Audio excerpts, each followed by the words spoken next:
சிறுகடி காசில first scene வந்து பாத்தீங்கன்னா நம்மளோட அண்ணாமலையோட ஃப்ரெண்ட் அவர் வந்துட்டு அண்ணாமலையை பார்க்க வராது. இது போல அண்ணாமலை நம்மளோட கூட படிச்ச ஃப்ரெண்ட் ஒருத்தர் இருக்கால, அவன் வந்து அவன் பேத்திக்கு காது குத்துறானா, எனக்கு வழியில பார்த்து சொன்னாப்பா, அதே மாதிரி உங்ககிட்ட சொல்றேன்னு சொல்லிட்டு சொன்னா, கண்டிப்பா நம்ம போயிட்டு வரட்டும் அண்ணாமலை அப்படின்னு சொன்னேன்.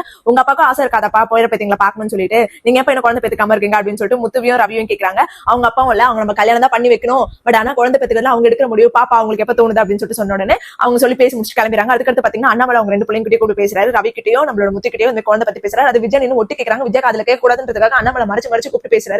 இது போல உங்க குடும்பத்தை நீங்க பாக்கணும்ப்பா, வயசு இப்ப இருக்கும் ஆனா திரும்பாது.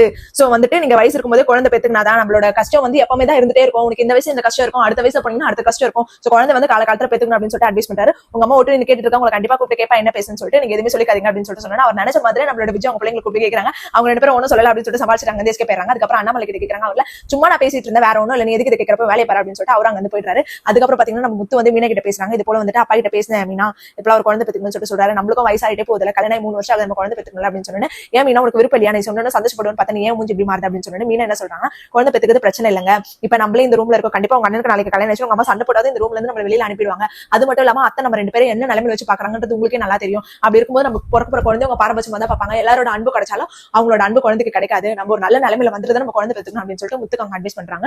முத்துவும் அதை புரிஞ்சுக்கிட்டு நீ சொன்னதா கரெக்ட், நான் அதை பத்தி யோசிக்கவே இல்லை பாரு, நம்ம நல்ல நிலைமைக்கு வந்துட்டு வீடு மேல கட்டிட்டு நம்ம குழந்தை பெத்துக்கணும் அப்படின்னு சொல்லிட்டு சொல்லிருக்காங்க. சோ அதுக்கு வந்து பாத்தீங்கன்னா நம்மளோட ரவி வந்து சுத்தி கிட்ட போய் பேசுறாங்க.